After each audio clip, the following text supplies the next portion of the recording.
Ladies and gentlemen, I happen to be the chairperson for this exercise. I guess we shall all govern ourselves appropriately in order for us to dissect and digest this all-important topic which very much plays upon our origins, our very existence, as well as our future. Anyone who takes this subject lightly must be lacking the very sensitivity which qualifies all of us seated here as humans.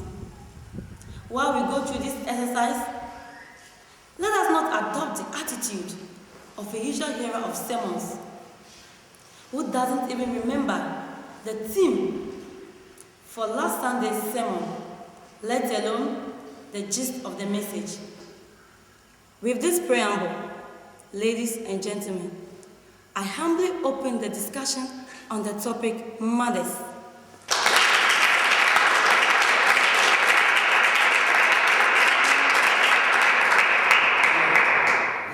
Let us begin with the question, who is a mother? Kwejo.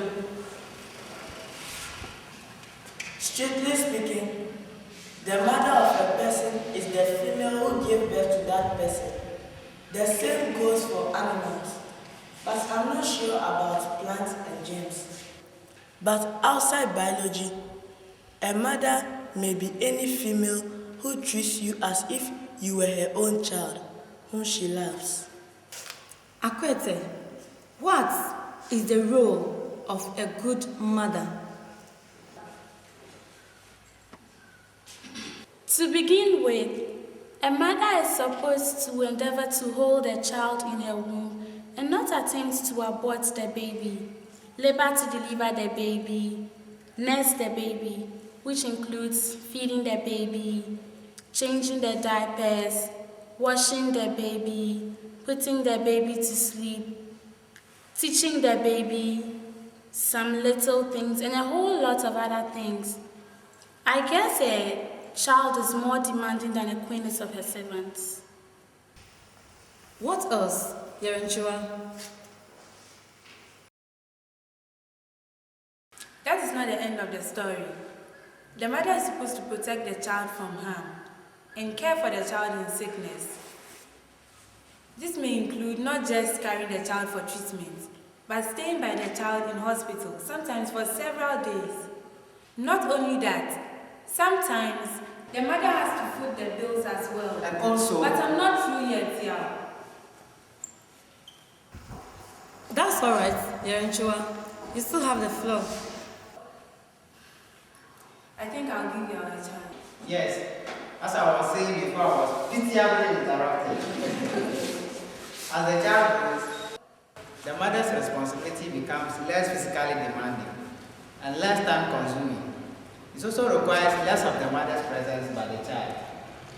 But on the other hand, it tends to be more expensive. Are you sure? Yes, I'm sure. For example, a meal for a boy of 7 is more expensive than a baby's meal, or at least than breast milk. Their clothes are also usually more expensive than baby's clothes. How did you know all these? I hope you are asking what a baby hygiene A little boy like me. Okay, ladies and gentlemen, let us get back on a serious track. Yao, are you true? And the school fees, the books, hospital bills, and the like. Just consider the time Waka mistakenly wasted a seller's garage on market. His mother had to pay for it. But is that the only example that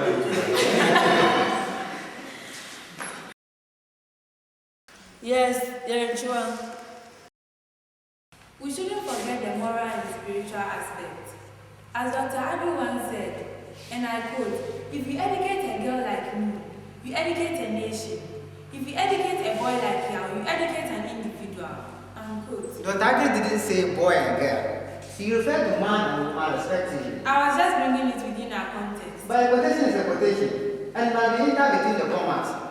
Besides, Dr. Agri's statement does not hold sway for, if you like, all boys and all girls respectively. Look, some men are more than mothers, while a few women are fairly irresponsible, so far as that woman of children is concerned. But for those mothers who are true to to Dr. Aki's philosophy, the moral and spiritual development of their children, the molding of their mentality, and hence their thinking, discipline, their way of doing things, their responses to life situations, even the way they walk or talk are of great concern to such matters. They also direct them in spiritual matters and how to relate to others. The catalogue could further be extended to an infinity. Madam Chairperson, it is not all mothers who are so good or responsible. Some send their children into the street. Some even look for boyfriends for their daughters. Water, next time, raise your right hand and be recognized before you talk. Anyway, Water is right. But for today, let us limit our discussion to the good mother. Why then do you think we should discuss topics like mothers at all? It will help us to determine the best role models and encourage us to develop the right attitude towards our children. Do you have children? I surely will have children, and you can imagine the kind of mother I will be.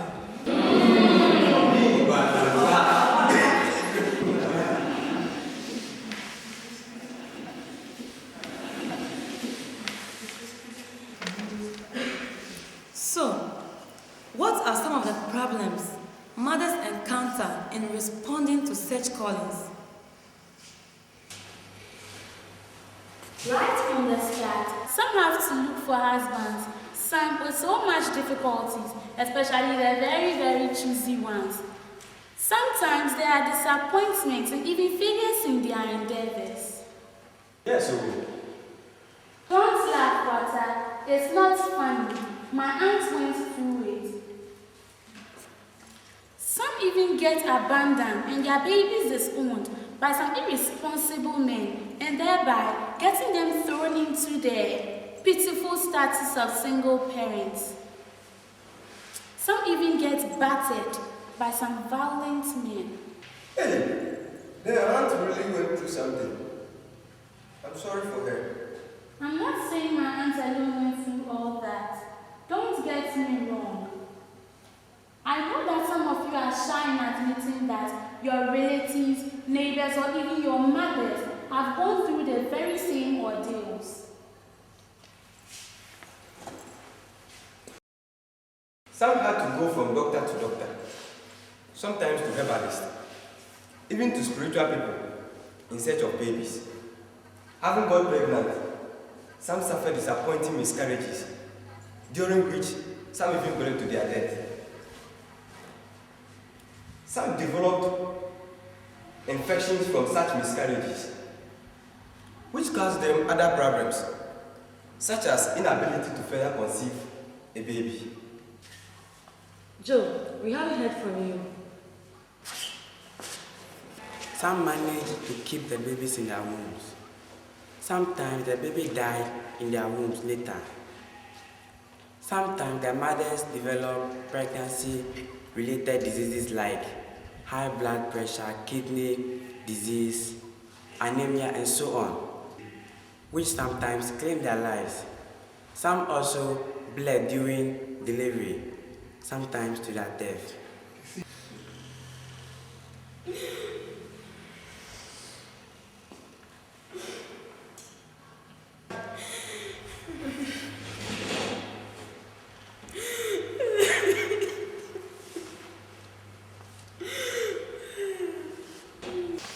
Anita, why are you crying?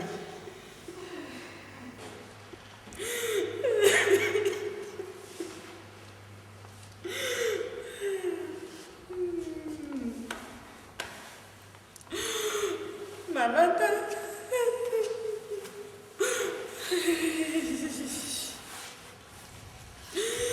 My mother touched my dad.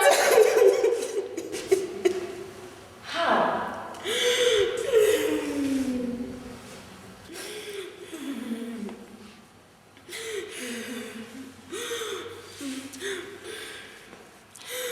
Bled to death.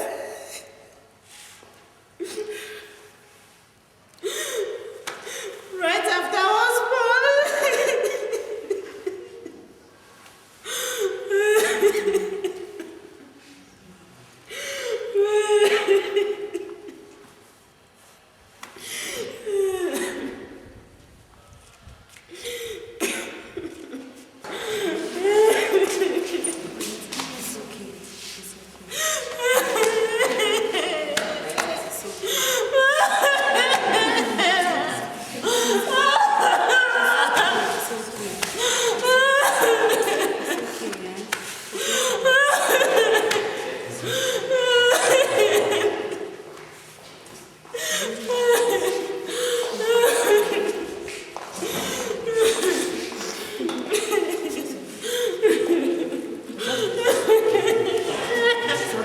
It's okay.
I am of her family. Her story has been told to us very pathetic. And I have summarized the story here, if you may permit me to read. Go on. She delivered this lady on a Friday. Right after the delivery, she started bleeding profusely. It was a home delivery, attended by a traditional birth attendant because of transport difficulty. She was transferred to the nearest clinic in a wheelbarrow as there was no vehicle.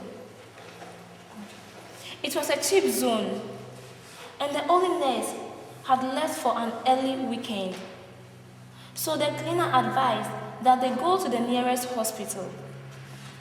They luckily chanced on an old passenger car, which was already full. Two kind passengers decided to make way for the lady, but they didn't want to give up their journey. So they sat on the bonnet of the car, rather dangerously, obstructing half of the driver's visibility. Softly, they arrived at the hospital very dusty. Unfortunately, the only doctor had been called to the regional capital, some 5 hours away, for a 5-day workshop. They were therefore advised to continue to the next hospital after they had set up a drip on the patients. By this time, the patient was half dead, half alive. There was no ambulance. When they arrived at the next hospital, they were told that the lady would need a lot of blood, and they did not have a blood bank. They kindly transferred the lady into an ambulance for onward transfer to the next hospital, which hopefully would have a blood bank. After they had put up a second drip and replaced the first, which was nearly finished. By this time, the lady was about 3/4 dead and 1/4 alive. While on their way, the ambulance got stuck in deep mud and required a tractor to pull it out, despite its 4-wheel drive mechanism. It took about an hour to get a tractor, luckily from the nearest town, to arrive on the scene, and another 1/4 of an hour to pull out the ambulance out of the mud. By the time the ambulance was out of the mud, the lady had given up.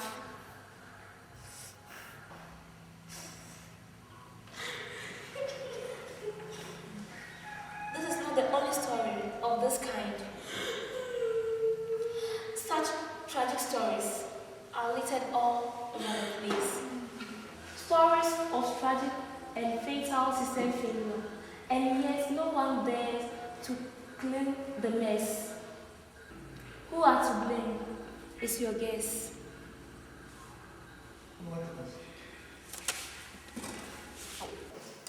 Let us all rise and observe a minute silence for such mothers.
so many lives.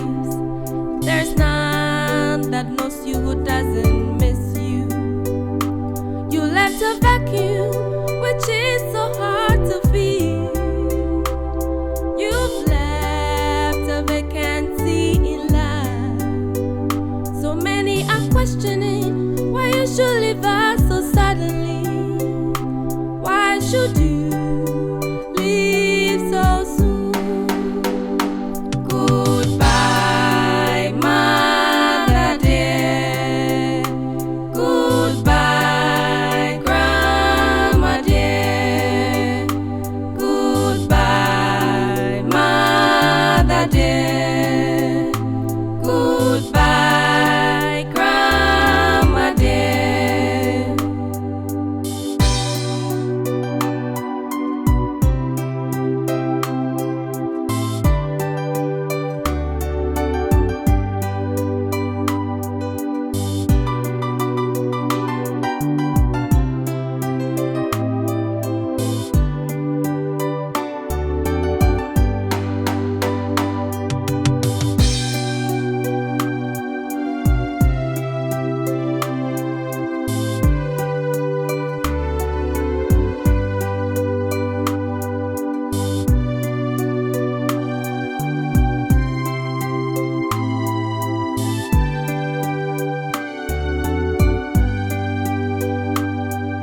You left us without a smile.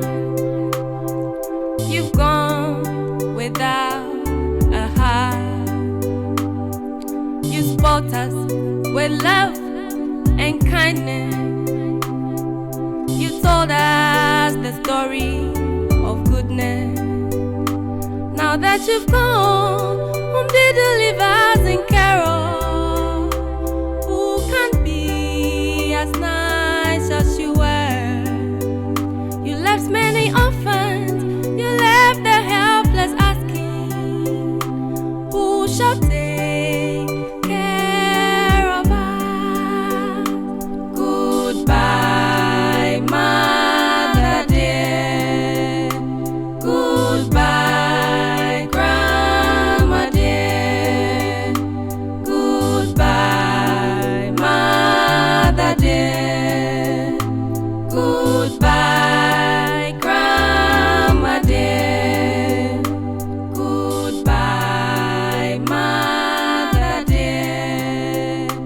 Goodbye, grandma dear. Goodbye, mother dear. Goodbye, grandma dear. Goodbye, mother dear. Goodbye, grandma dear.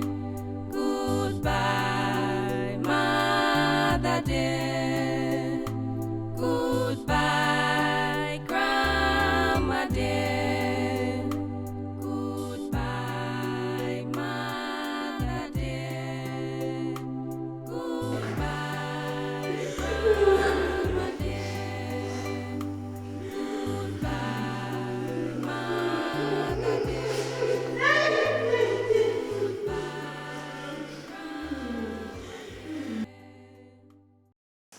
That was very pathetic.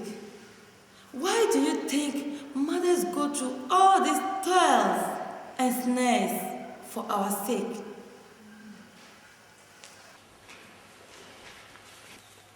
Just for their love to have us, keep us, and bring us up to be useful citizens, so that the human race and universal development will continue.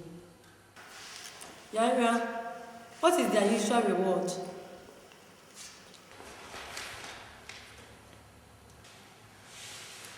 They are happy when we succeed. That seems to be their greatest reward. Sometimes their children also reward them variously, like building houses for them, support and comfort them, especially when they are old, and burying them honorably when they finally die. After all, to many people, this is all life is all about. To others, there is more.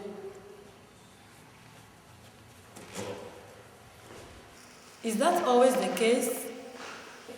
No, Madam Chairperson, this is not always the case, especially with the boys. They don't do much. They prefer to lavish their wealth on their girlfriends, not even their wives, and on their in-laws, especially the girlfriends' mothers, if the in-laws are lucky. They also allow their wives to humiliate their mothers while they pretend they don't like it. So to me, the mothers just want to see their sons through and do not expect much reward from them. The situation is much better with the daughters.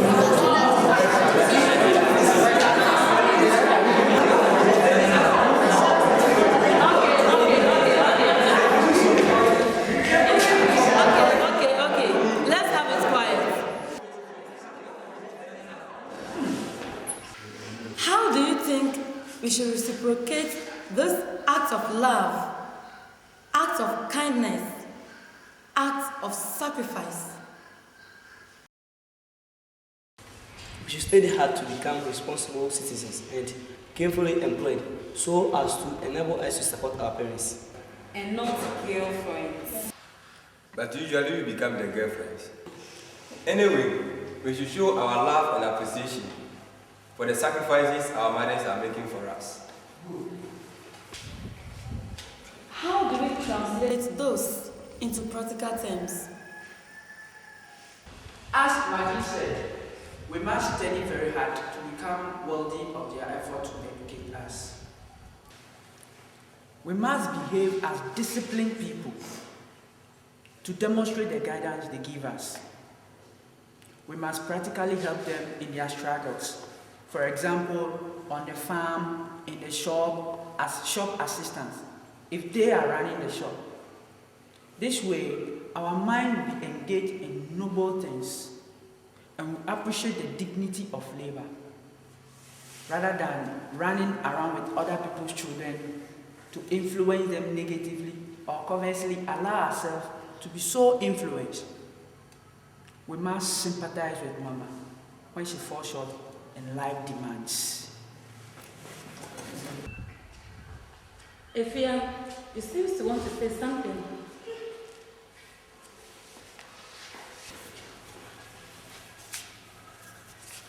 I've been listening keenly to this discussion.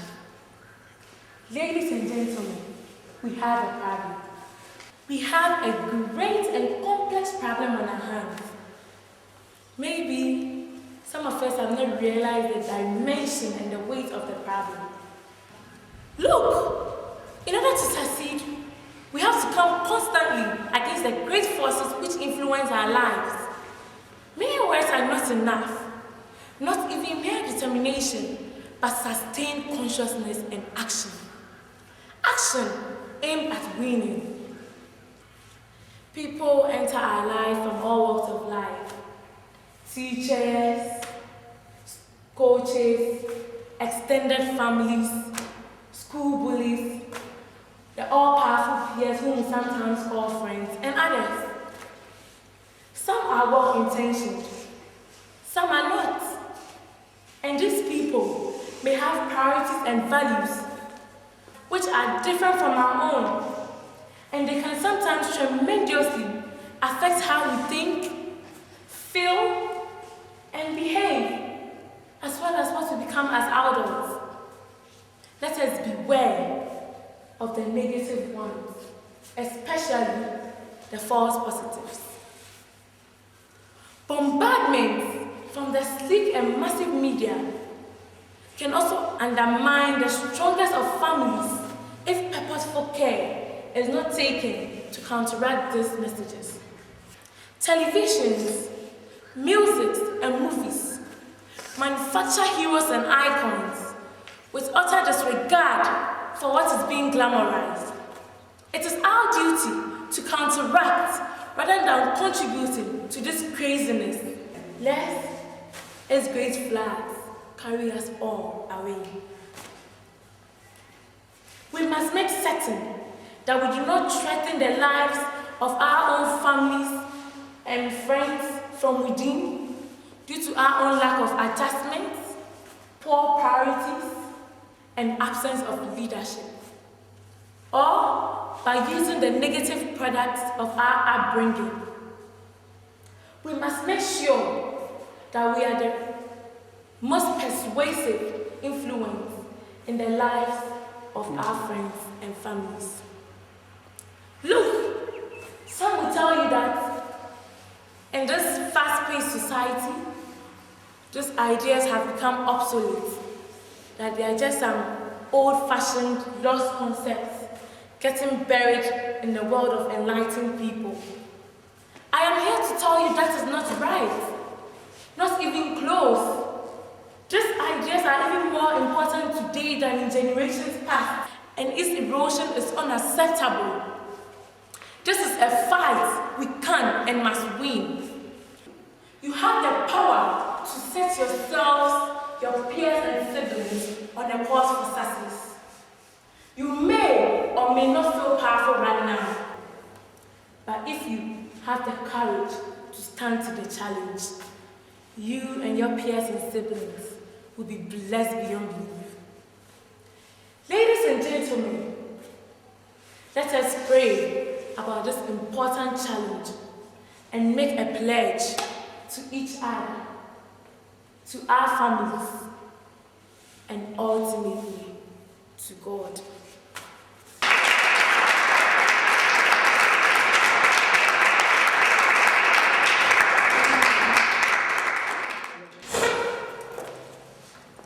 That summarizes it all. But let me end it this way.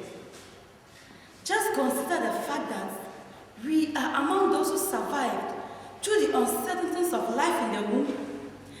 the delivery process, the diseases, and some other afflictions that have sent some other children off into the great beyond in their infancy and childhood.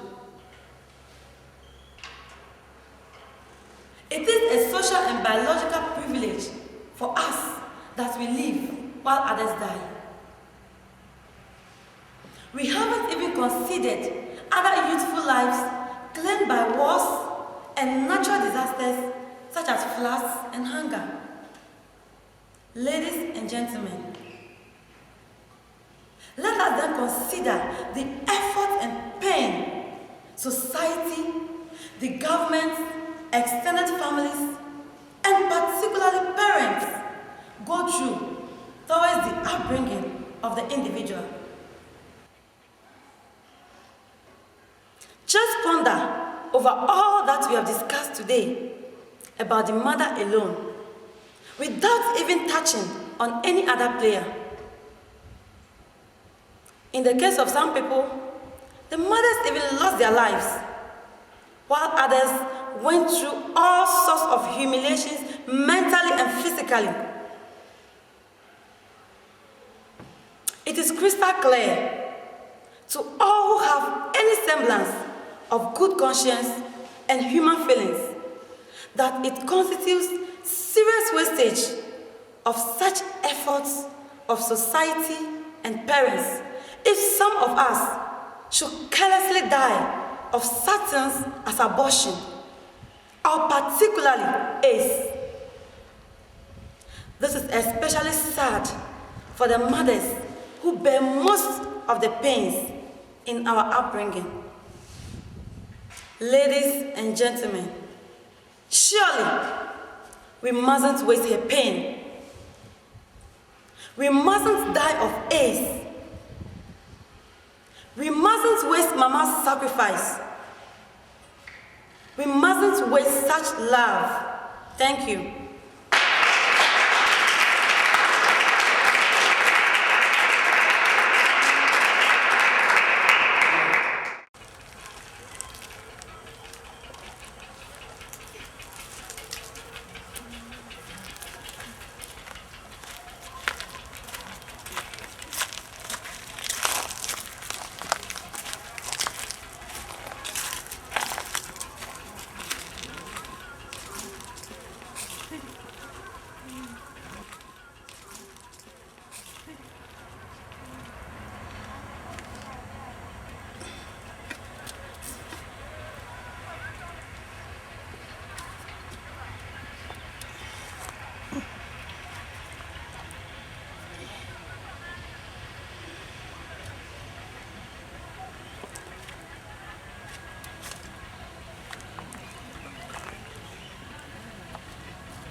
Mama, I will not waste your pain. I will not waste all these sacrifices. I will not die of AIDS. Mama, I promise.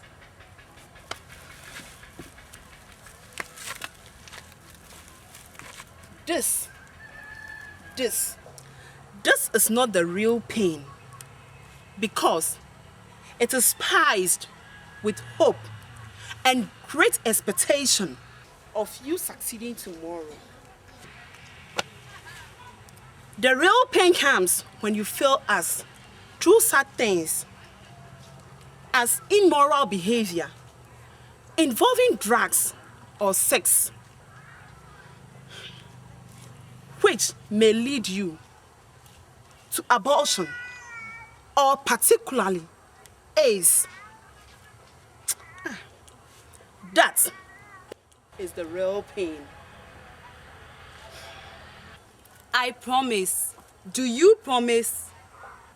If you do, tell your mother so. If she is far away, call her or even write to her and tell her that you promise.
mustn't waste our lives.